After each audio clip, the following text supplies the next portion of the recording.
네, 정말 거액을 들여서 영입을 한 솔랑키가 데뷔전, 개막전에서 데뷔전을 갖지 않을까 예상이 됩니다. 그러면서 손흥민 선수는 자신의 주 포지션인 왼쪽 윙포워드 자리에서 경기를 시작할 걸로 보이고요.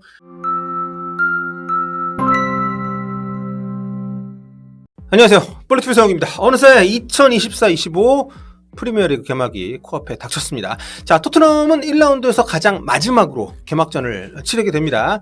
이번 개막전은 홈이 아니라 원정에서 치르게 되고요.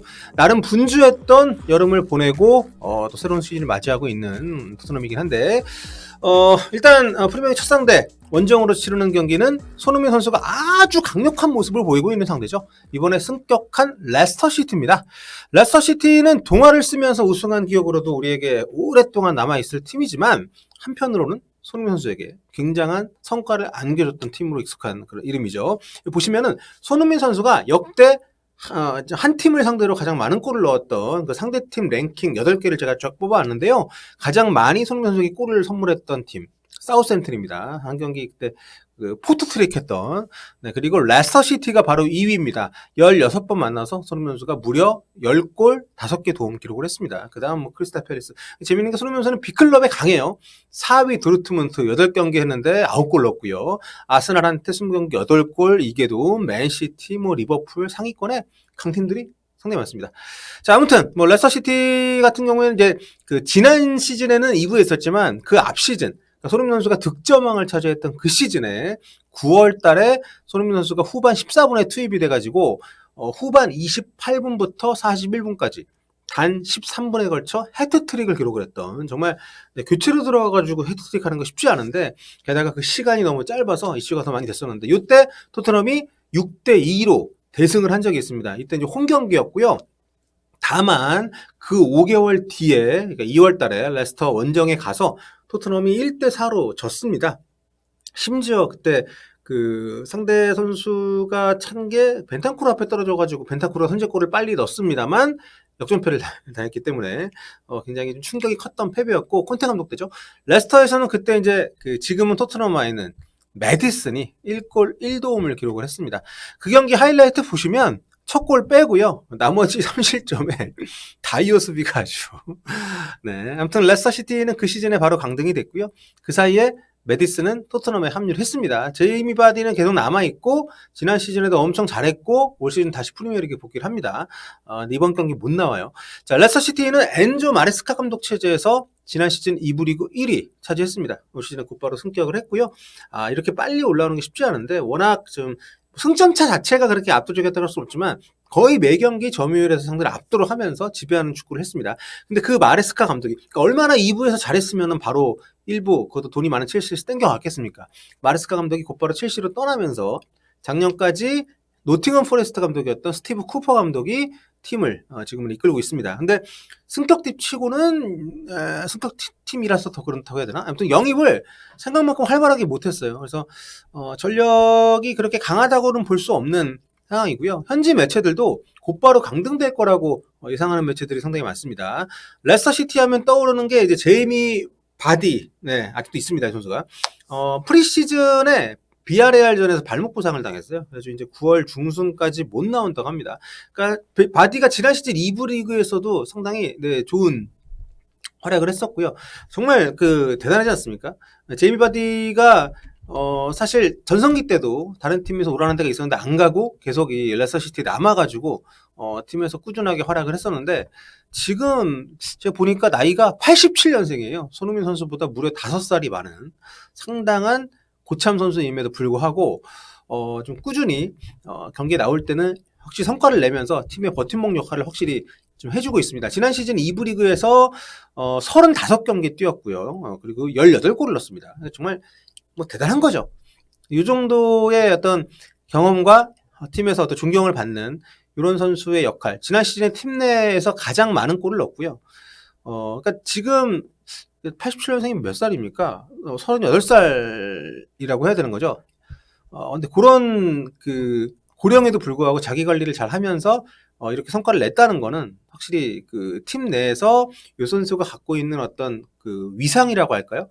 그런 어떤 존재감을 확실하게 우리가 좀 느낄 수 있는 그런 부분인데, 지난 시즌 그 2부 리그 챔피언십 리그를 통틀어서 전체로 따져도 득점이 5위였습니다. 네, 그만큼 상당히 올 시즌도 기대가 되는 선수인데, 다만 이번 경기에는 못 나옵니다. 그리고 수비 쪽에 코너 코디, 또 공격적인 패스는 다카 같은 프리미어리그에 있을 때부터 우리에게도 익숙했던 이름을 갖고 있는 선수들이 역시 개막전 토트넘전 못 나옵니다. 토트넘 역시 이탈자들이 좀 있긴 합니다. 근데 부상자들이 거의 복귀를 했어요. 근데 이제 그 부상 때문이 아니라 최근에 웃음가스 논란으로 욕을 바가지로 먹고 있는 이브 비스마가 팀 자체 징계로 한 경기 빠집니다. 포스테코글루 감독은 이제 사과가 중요한 게 아니다. 그 행동으로 달라진 모습을 보여줘야 팀에 복귀할 수 있다. 이런 뉘앙스 얘기를 했기 때문에 공식 징계는 한 경기지만 다시 주전으로 계속 나올 수 있을지는 좀 포스테코글루 감독의 스타일도 그렇고 좀 봐야 되지 않나 생각이 되고요. 그래서 토트넘 레스터시티와의 개막전 예상 라인업은 이렇습니다. 최전방에 아무래도 그 솔랑케 선수가 나올 것 같아요. 근데 비스마 자리는 일단 그 프리시즌에 센터백으로도 뛰면서 폼이 상당히 좋았었던, 정말 놀랍도록 팀에 빠르게 정하고 있는 아치그레이 선수의 출전 가능성이 점쳐지고 있습니다. 프리시즌에 상당히 좀 인상적인 경기력 보여준 것도 있고, 무엇보다 중원에서 볼 간수라던가 아니면은 활동량이라던가 상당히 뛰어난 모습 보여줬기 때문에 저는 이 경기에서 바로 공식 데뷔전 치를 수 있다. 다만 그 파트너 현재에서 사르 예상을 많이 하는데, 사르가 프리시즌 때 너무 안 좋아가지고 그 사이 훈련 때 많이 또 몸이 올라왔을지 모르겠습니다만, 그래서 저는 벤탄쿠르 가능성도 없지는 않아 보입니다. 선발로 나오는 게. 그리고 이제 히샬리송이 훈련에 드디어 복귀를 했어요. 이 친구는 대체 안 아플 때가 언제인지. 아무튼 곧바로 선발 투입은 쉽지 않아 보여서 아무래도 정말 거액을 들여서 영입을 한 솔랑키가 개막전에서 데뷔전을 갖지 않을까 예상이 됩니다. 그러면서 손흥민 선수는 자신의 주 포지션인 왼쪽 윙포워드 자리에서 경기를 시작할 걸로 보이고요. 그 위치에 뛰면서 워낙 좋은 모습 보여왔던 손흥민 선수이고, 또 레스터시티가 상대이기 때문에 좀 기대가 되고, 또 여기서 이번 경기에서 눈여겨볼 만한 게 또 메디슨이죠.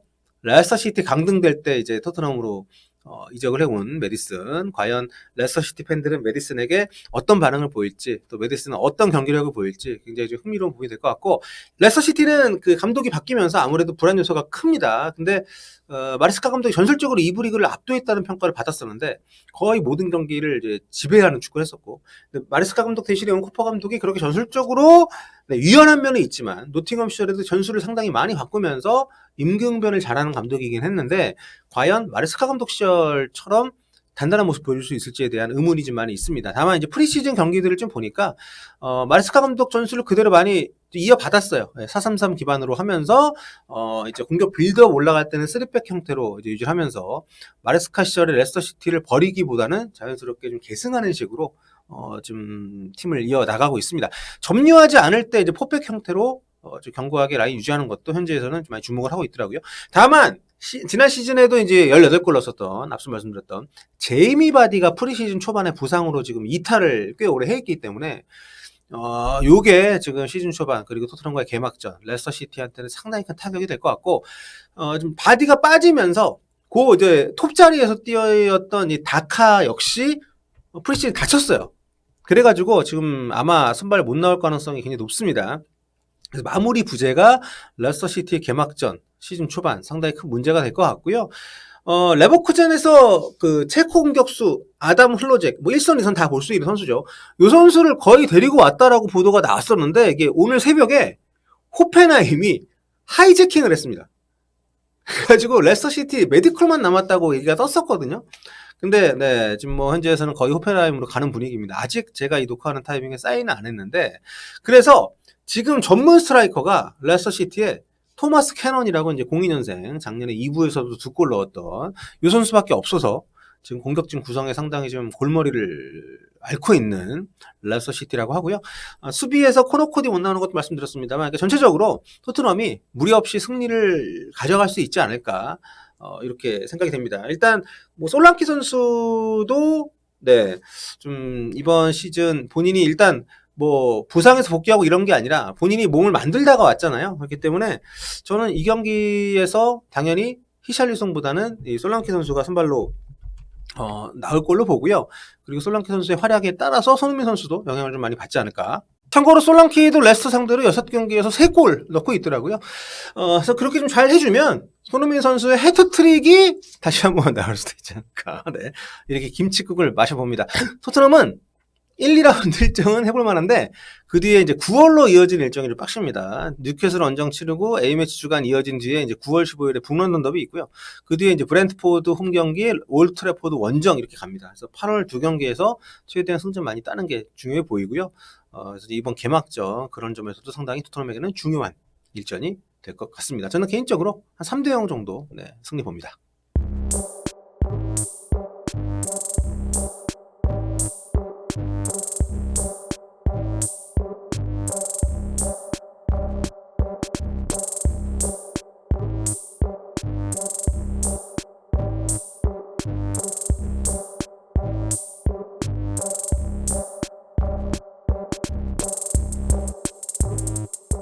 Celebrate the joy you create every day.